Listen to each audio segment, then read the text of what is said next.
Okay, we are back today with a demonstration for how to make a pattern for the background of your self-portrait using the flowers that you have been editing and researching this week. So I have your steps here on this assignment page on Canvas, but the first thing that you need to do is go to canva.com and create an account.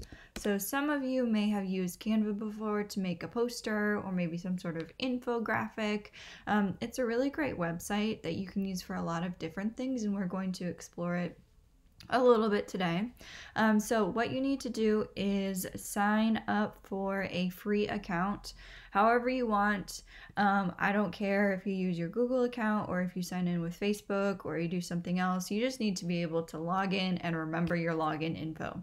So log in, and then up here there's this little blue box that says create a design. So click on that and click on custom dimensions. And I need for you to change this from pixels to inches, and it needs to be 11 by 17 inches. So I'm going to go back to Canva and enter 11 by 17 inches and then click create design. And it's going to bring you to a new page with your new design on it. And here it is 11 by 17. This is just a sidebar. We don't need that, so I'm going to hide that for now.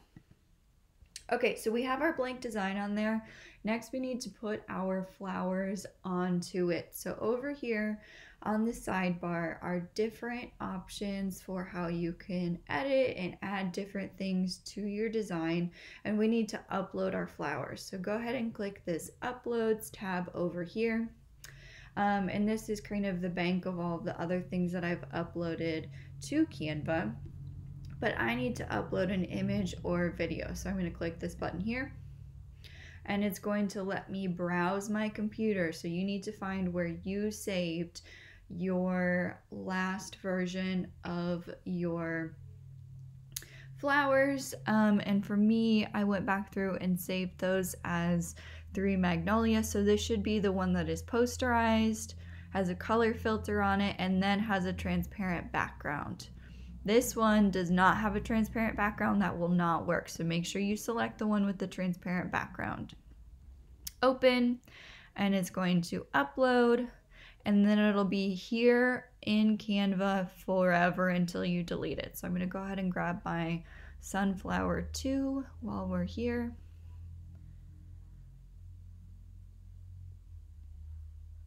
All right, and so they will be here in this tab for whenever I need them.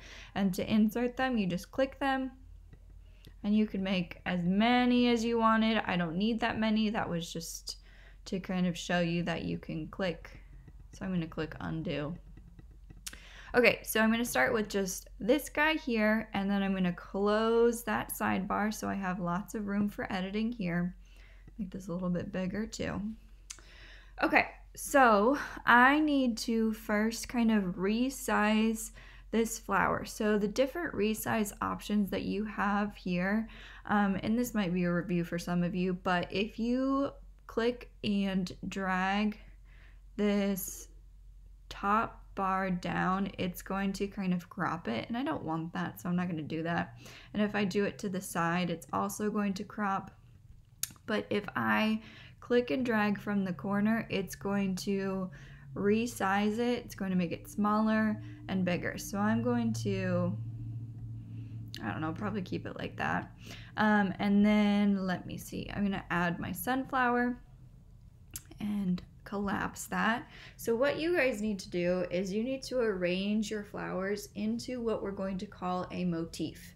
And a motif is a group of images that will repeat in a pattern. So I'm going to kind of play around with how I can get these flowers to kind of fit together nicely, almost like a puzzle piece. I can also take this rotate button and rotate my flower. So maybe I want this flower to kind of angle like this. Okay. Now I just have two, and that's not quite so exciting, so I think I'm gonna do maybe add another magnolia to it. Get this one going this way. Okay. I'm going to click and hold down shift on my keyboard, and it's just going to group these together so I can move them all at once and recenter it. Okay, so I think, I don't know if I love that. Maybe I'll have this one up here and then do another sunflower below it, but upside down. So their stems are connected. You're gonna have to play around with what kind of fits well with your flowers that you have. They're different sizes and shapes, so they may fit together better one way or the other. Okay, I feel like that's getting better. That's more symmetrical. I think I like the symmetrical. Now, if you decide, like, I really want this flower, see how the stem goes over the sunflower? I don't want to see that. So you can go to position and send it to back, so it'll be behind everything in this design. Okay, I think I actually like that. Maybe I'm just gonna make these a tad smaller.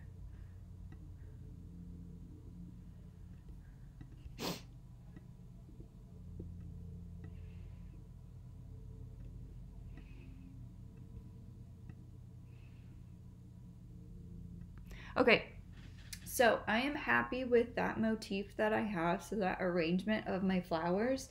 So next what I need to do is I need to click each of them while holding down shift on my keyboard. So I click the first one, now I'm holding shift, and I'm going to click on the other three so that way they become this entire group here. And I need to click group on this option bar up here. So now they are this one entire group, oops, that I can move and resize. So I'm gonna make them a little bit smaller and start to tile my background. So what you need to do for your background is create a pattern that is regular and evenly spaced and fills your entire background. So I am going to click on my group here, and if you hold either Command or Control on your keyboard, you can copy and then paste. See what this does. Okay, I don't know why it asked me that. Copy and paste your motif so that way you can easily replicate it. So I'm going to use the shortcuts on my keyboard so I can go a little bit faster. So I'm going to paste again. And I'm trying very carefully to line these up evenly. That would not be even, right? So I want to make the space in between them as even as possible. And I'm going to do one more, maybe two more actually. It's going to go off my page, and that's what I want, so that way it looks like it's kind of filling like I need it to. Okay, so I have kind of one whole row, and I'm going to again click one motif and hold down shift and click the second one and the third one and the fourth one. Oh, dang it. Sometimes that happens. Okay, let's do it again. So clicking on one, holding shift, 2, 3, 4, 5, and I'm going to copy and paste. So that way I can just take this new row and replicate it right below. Now you can do all of these individually, but copying, pasting is really where it's at. It's going to save you a lot of time.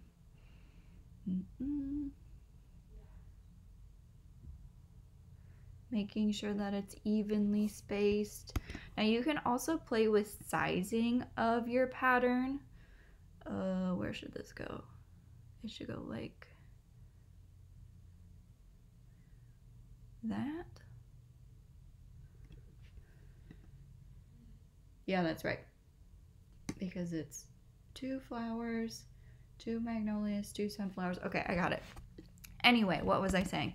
You can play with spacing, so you can make your flowers bigger or smaller depending on how big or small you want them, basically, but you just need to have them regular. They need to repeat in their motif and fill your entire space. So that right there is my background design.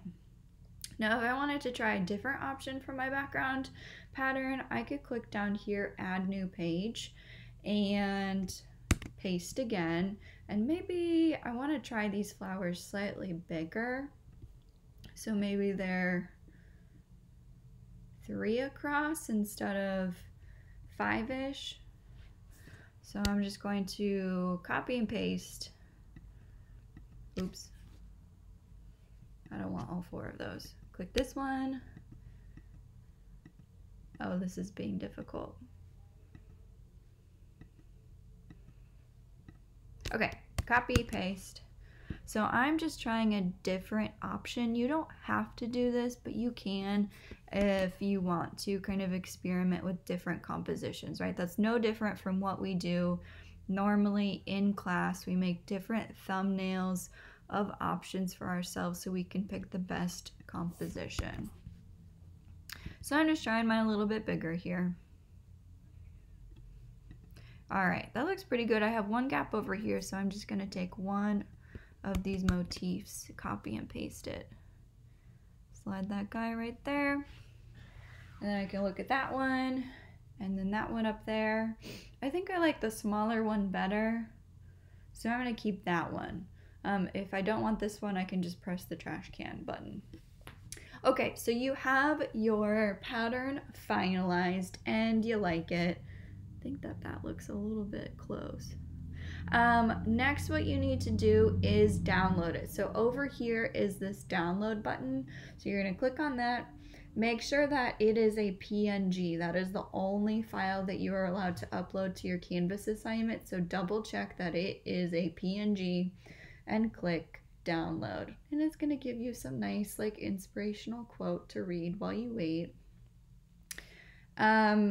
Ignore this. So it downloaded onto my computer here. So now what you just need to do after that is upload it to the assignment. And on your student view, there will be an upload button here for you to upload your design to this assignment. So that was our demonstration for how to create a pattern on Canva.